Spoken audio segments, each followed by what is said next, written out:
Stack. Yeah, stack. I'm taking He's stack. taking Sorry. stack. No But it offense. would be proper chivalry to let this lady speak. She listened for Is that okay with you two? Fine Well, with me. go ahead, man. Go ahead. They submitted the floor to you. We surrendered stack.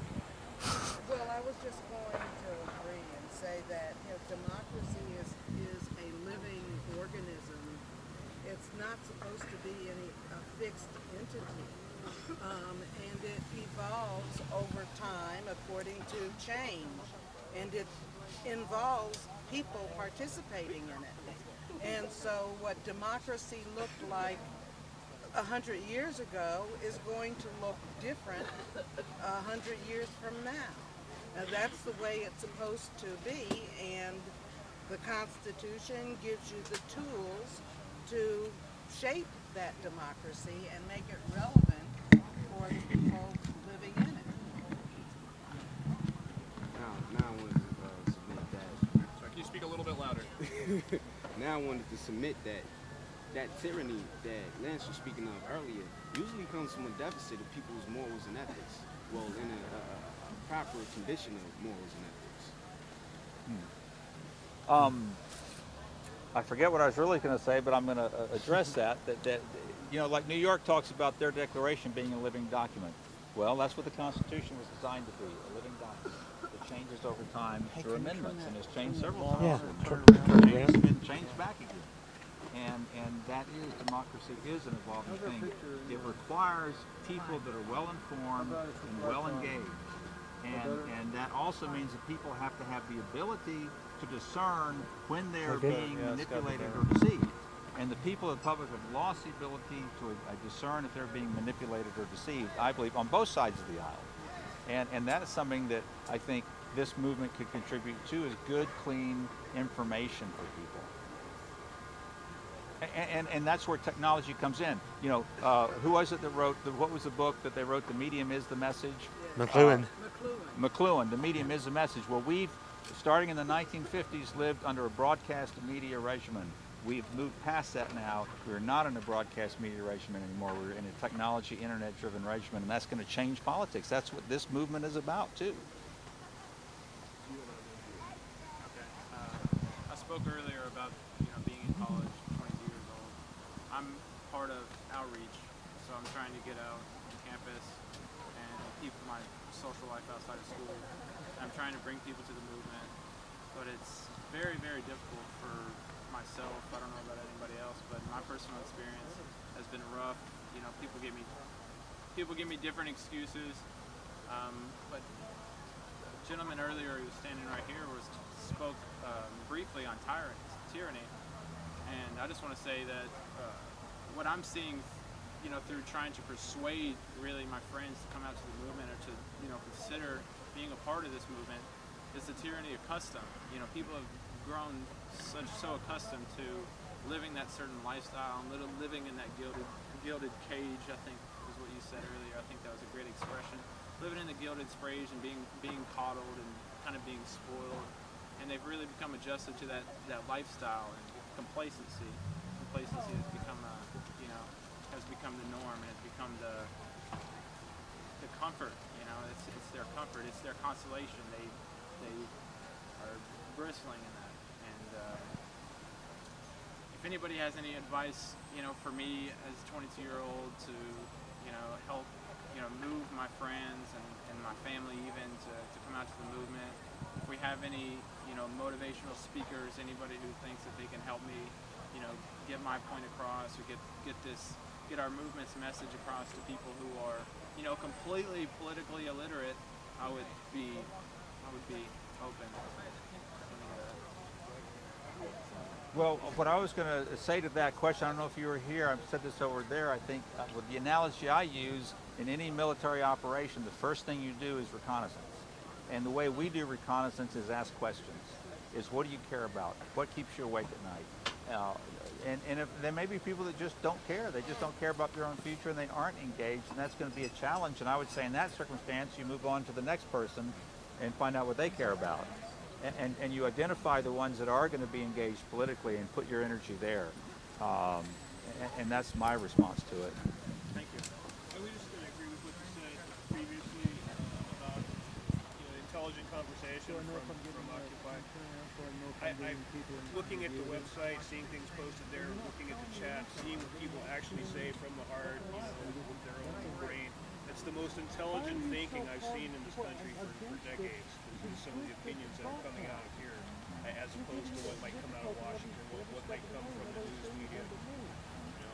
I think it's a pretty positive thing in that regard. So I agree with that. Hey, can y'all keep it down over there? We're trying to get Can y'all this, keep it down over there, please? maybe.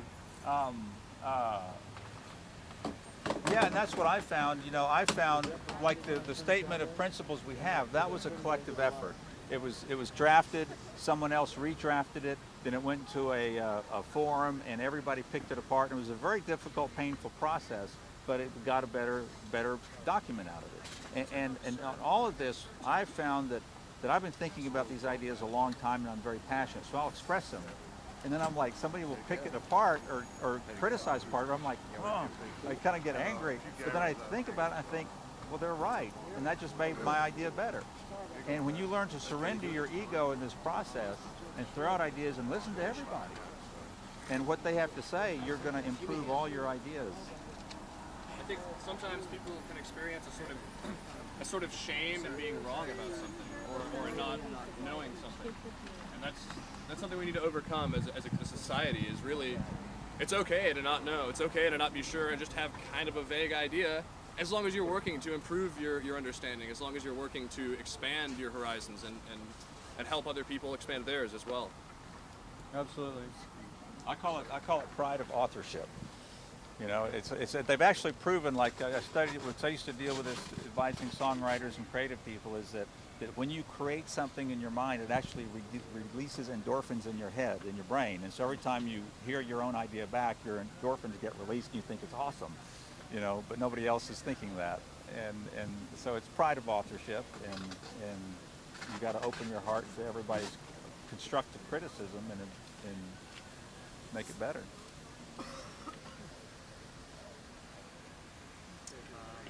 On that note, I really appreciate the advice, by the way. I really appreciate your 2 cents.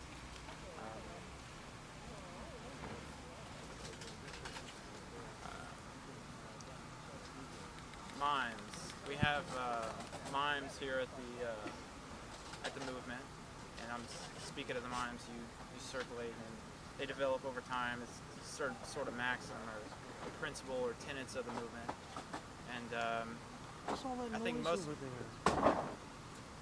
I potentially had a clarification there. Also, memes or memes, is other pronunciations. Memes, yeah. Yeah, I thought you meant like mimes. Okay, yeah, okay. Anyways, my point was that most people who are complacent and have, given into the mainstream media, Fox News, for instance, who's demonizing our movement. Can I insert something there? Because you also have, say, an MSNBC demonizing the Tea Party movement, and maybe the grassroots people might share something with us also. Okay. Just want to throw that out, that I don't think we should single out any one segment. It's universal. I'm just going to pass it on. Stack? I have, as someone who is relatively new to the movement, to the Occupy movement, I have a couple questions. Are you calling for the restoration of democracy, or are you calling for the expungement and the complete issuance of a new democracy, or are you calling for the restoration of a constitutional republic? What is the movement shooting for necessarily? No. I'm blocking the line. Okay. I'm just speaking for myself, but I'd say personally, when I'm explaining to somebody what statement I'm making out here, is that we're trying to reform our current system, our current political system, and all its flaws.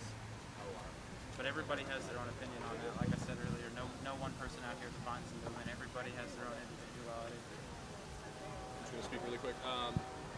There's a lot of a huge catchphrase, if you will, of both parties and everybody else is they want to take the country back. Like, let's take the country back. I don't want to do that. I want to take the country forward. Like, I want us to move into a more democratic society. I want us to move into a new, more positive direction where we can actually embrace everybody's ideals.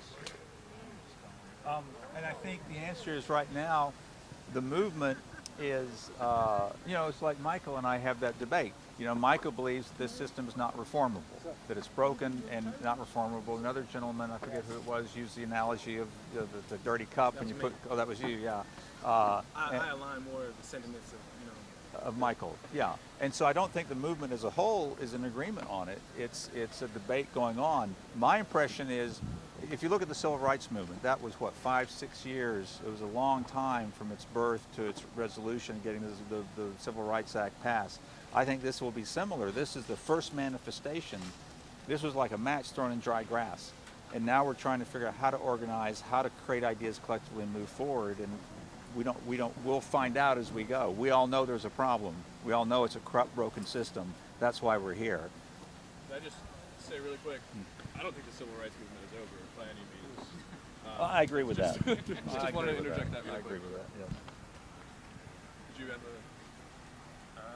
Yeah, but I lost my train of thought. I thought somebody else was going. Okay. I guess I'll talk really quick.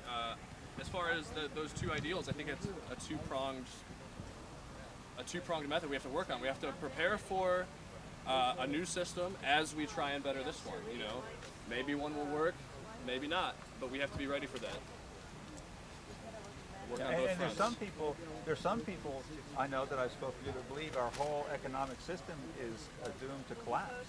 And in the chaos of that collapse, that these tools we're developing will be necessary to organize ourselves. And what chance of that? Who knows? But that's a legitimate thought that some people have. Hey, No. try shining that on the white part of the tent. Does it reflect back? Yeah. Or I shined it down there and it reflected up. Down there. Yeah. But I think that I would. Well, he left. The young man that was asking about how to overcome apathy. I think that's an important subject of all of us to think about. How do we bring new people to the movement? What's the most effective tools to bring new people to the movement? And I've had people that I know are sympathetic to the movement that don't understand it yet. They're pretty easy to pull in. I've had people that are just like, it's a waste of time. And then the people that are just like, what are you guys about? They all can be pulled in, just with different tools and techniques. I think it's important also, at least as far as I'm concerned, I think my goal when I talk to people about this is not to persuade them of any particular ideas so much as it is just to persuade them to come and speak and have their voices heard and be involved in conversation. I think that can be a powerful tool in itself. You're not trying to push your own agenda. You're not trying to push your platform. You're just trying to include and have their voices be heard too. That is beautifully said. Anybody else have thoughts about that, about inviting people or share conversations you've had, a success attracting somebody to the movement, or anyone else? Well, I think the basic message brings people here. What we want to do is get the money out of our politics, so that the corporations cannot buy our politicians anymore, and get the people's voice heard. I think that alone brings a lot of people here. I think on that note, I've talked to some business owners, and they're kind of hesitant at first sometimes. They're like, well, you don't like business? Is that it? No. It needs to be clear at the intersection there is really what we're after. One thing I've used with that is saying that, no, we like business, we like profit, we just want to put a wall between big, giant corporations and politics. And I go, and I can talk more lengthy with them, and one of the analogies I use is I think there's a difference between Sam Walton's Walmart and Walmart today. When Sam Walton was alive, in fact, in the early 90s, he had a Made in America campaign when we were threatened with Japanese imports. Today, Walmart, after he's died and it's become this global corporation, has been actively shipping jobs to arbitrage labor costs in China. And there's a difference between the two. Which just goes to show you how money can corrupt and does. I agree. Can I do it? Actually, let me ask if everybody would like to do this exercise. Show your consensus fingers. Could we go around and just have everybody say why they occupy? Would y'all be into that? Anybody on the fence? Anybody against that? Any blocks? Any block? All right. Well, can we just start here and just speak briefly about why you occupy? I occupy because this is my generation, and change has got to come from somewhere. And why not start with the people?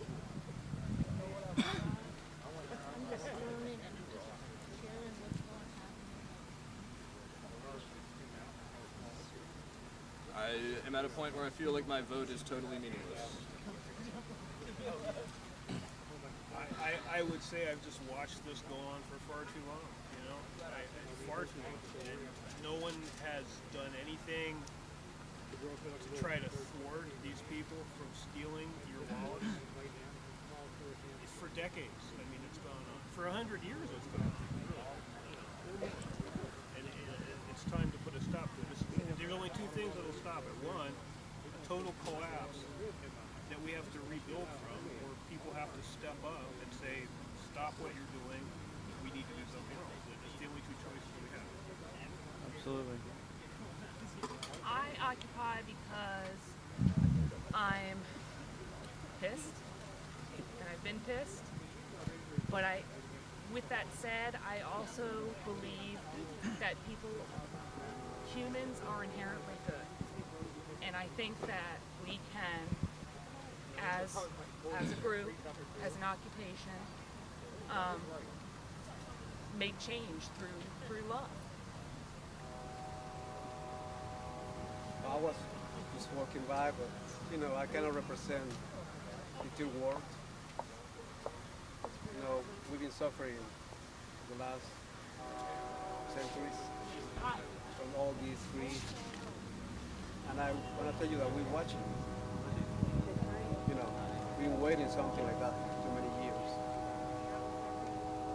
I'm from Colombia, and we've been suffering much as you for years. Hopefully something will come out of this finally, and hopefully we keep an eye on them after we succeed. You have all support. Believe it or not, third world countries are looking up. Welcome. I occupy because I want my constitution. I want my constitutional rights, and I want to keep them. And I'm tired of corporations infringing upon my rights day by day, writing statutes and codes that infringe on my person, my property, and my liberty. So I occupy because I value the importance of having constitutional rights and having the right to your person, property, and liberty. I occupy because I'm mad as hell. I just give up caring for so long, and I see here people coming awake right before my eyes. Everybody, just not one group. All groups I wouldn't believe would have gotten together in a million years. It's inspired me so much. You just don't understand it. That's why I occupy, and I do it for my children and my grandchildren. That's why I occupy. A lot of people ask me that question, why do I occupy? Because I have a job, I'm in school, and I have a car. But the thing is, I'm one less of those things away from being poor. I'm a pink slip away from being out in the streets. And when I look towards Washington, say for instance, for help, they look at me like, well, you didn't try hard enough. There's somewhere along the line you failed. When it's not necessarily my fault that I failed somewhere. So I'm just frustrated with that. I occupy because I'm a freshman in college, and basically I'm trying to figure out what's going to happen when I graduate, like if I'm going to have a job or not. So basically I'm occupying because I'm trying to learn. Since I'm only a freshman, I haven't taken out any student loans. I'm paying monthly, so I know not to take out any student loans, because if I take out student loans, I won't know what's going to happen when I graduate, like if I'm going to get a job or not. So I'm trying to figure out what's happening in the world, what's going to happen when I graduate. So that's basically why I occupy. Well, actually, I'm not occupying because I cannot occupy, because I'm not from here. You know, I'm from Iran, and I'm sure you guys know where Iran is, for sure.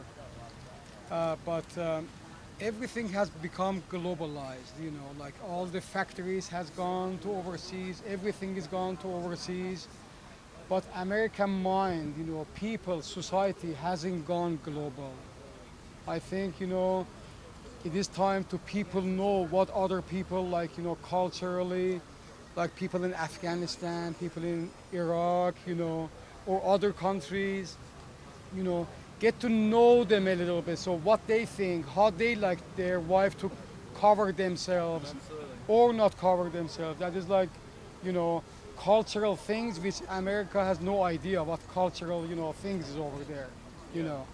And for that reason, you know, everything is connected to each other now. So if you guys know, you know, more about there, then you will know all these, you know, wars, you know. You see, like America has fought in Iraq for all these years, and now they are having demonstration, like they are still saying bad things about America, you know. So all these billions, you know, $1 trillion has gone, you know, to those kind of wars, but at the end, you know, they don't like you. So what's with this picture? Yeah. Well, I'm here occupying because I believe people are being enslaved. I believe that corporations are after cheap labor. It started with illegal immigrants. Um, then it goes overseas. It happens with if you have a job with a paycheck that's not going very far anymore and you're not getting any raises. And all of that is happening because of corporate power and corporate influence at the government level. I think it stinks.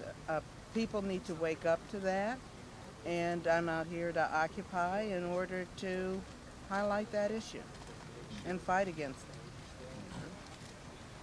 And I'm here to occupy because I want to live in a moral nation. I think the ideals behind our nation are profoundly good ideas. We just don't live up to them and haven't many times in our history.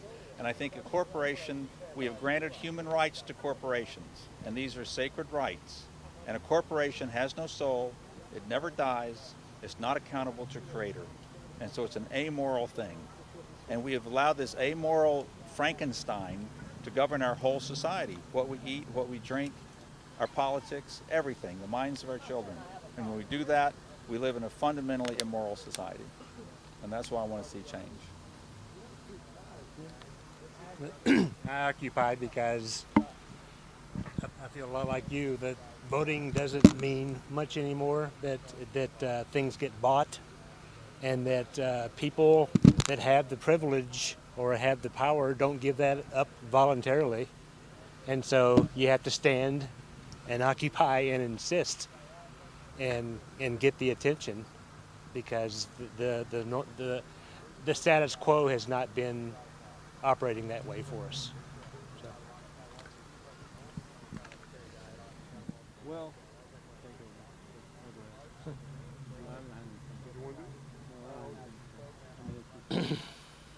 I occupy because it's been a long time since I was, gosh, it's been at least 25 years that I was raised rather an alternative thinker and privy to a lot of things that I'm finally seeing, you know, a younger generation pay some attention to, and it's extremely inspiring to me because there's been a whole, like, really almost unknown subculture of people who keep up with these things that are just have all been dying off now.